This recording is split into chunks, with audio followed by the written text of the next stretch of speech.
크리스찬의 쉿, 콰이어트 타임.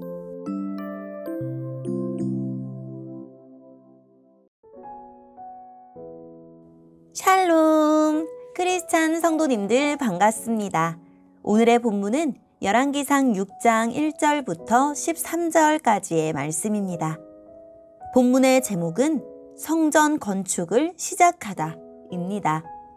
본문을 읽기 전에 어떤 내용인지 요약본을 먼저 읽어드릴게요.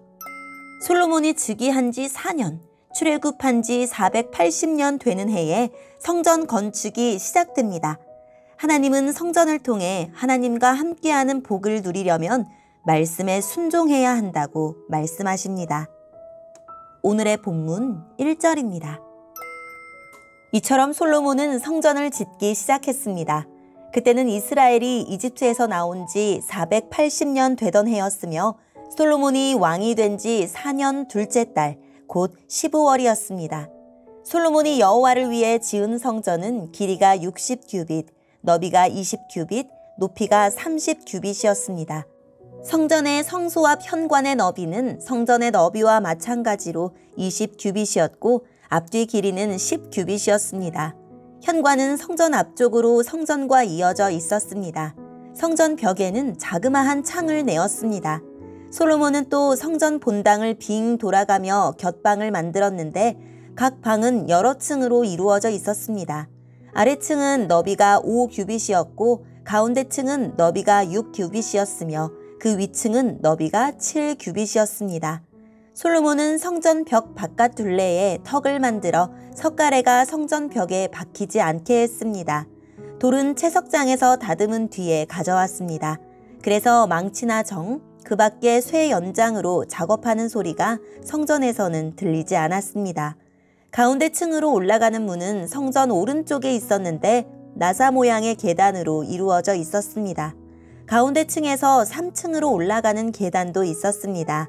솔로몬은 백향목 석가래와 널빤지로 성전 지붕을 덮었습니다. 이렇게 하여 성전 짓는 일을 다 마쳤습니다. 솔로몬은 성전을 돌아가며 다락방 짓는 일을 마쳤는데 그 아래층의 높이는 5규빗이었습니다. 그 방은 백향목 들보로 만들었는데 성전에 연결되어 있었습니다. 여호와께서 솔로몬에게 말씀하셨습니다. 네가 이 성전을 건축하였도다. 이제 내 모든 율법과 계명을 잘 지켜라. 그러면 내가 네 아버지 다윗에게 약속했던 것을 너에게 이루어 주겠다. 나는 이스라엘 자손과 더불어 살 것이며 결코 이스라엘 백성을 저버리지 않을 것이다. 아멘. 오늘의 본문을 통해 이해할 수 있는 부분은 무엇일까요? 솔로몬이 통치 4년 되는 해 2월, 현재의 4월에서 5월경인데 이때 성전 건축을 시작합니다. 성전의 규모는 본 건물이 길이 27m, 폭 9m, 높이 13.5m이고 본당 앞 현관은 4.5m입니다. 성전 벽에는 북박이 창을 만들고 성전 외벽에는 3층 다락방을 만들어 붙였는데 다락은 성전 높이의 절반인 6m 정도입니다. 다락 입구는 성전 남쪽에 따로 만들었고 나사 모양의 층계를 통해 2층과 3층으로 올라가도록 했습니다. 성전에 쓰인 돌은 규모에 맞게 채석장에서 다듬어 왔고 백향목으로는 천장과 다락 등을 만들었습니다. 성전 외형이 완성되자 주님은 다윗의 언약을 이루고 이스라엘 백성을 버리지 않겠다고 약속하십니다. 그러나 약속의 조건은 성전이 아니라 율법 준수입니다. 성전이 없었을 때도 주님은 이스라엘 백성과 함께 하셨습니다.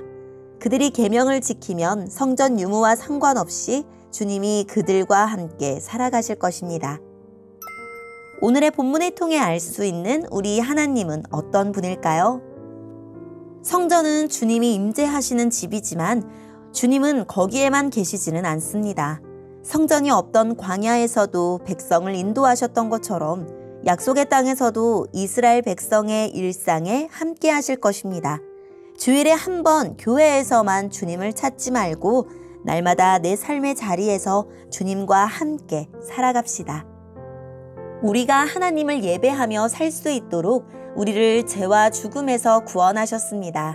열왕기 기자는 성전 건축이 출애굽한 지 480년 만에 시작되었다고 기록하므로 성전 건축을 출애굽 사건과 연결했습니다.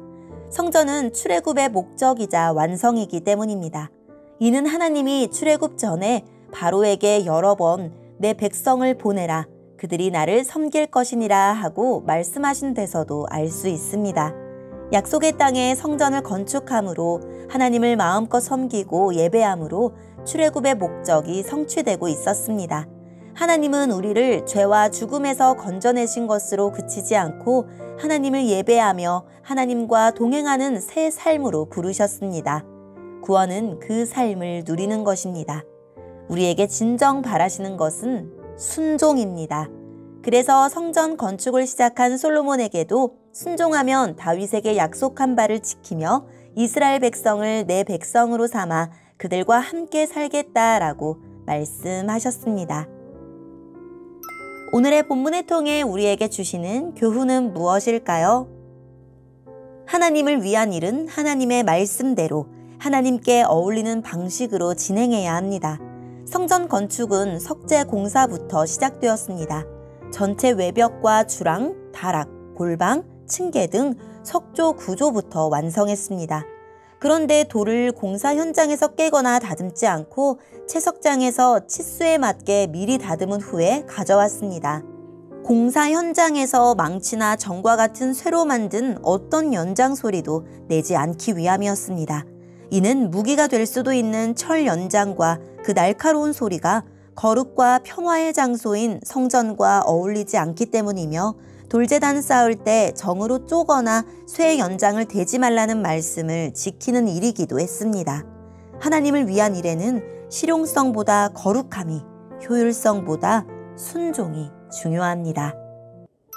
오늘의 본문을 통해 각자에게 주시는 성령 하나님의 음성에 귀를 기울이며 살아계신 하나님, 일상의 순종을 산 제물로 드리는 진정한 예배자가 되게 해주세요 라고 기도하고 오늘도 말씀을 붙들고 승리하는 하루를 보냅시다.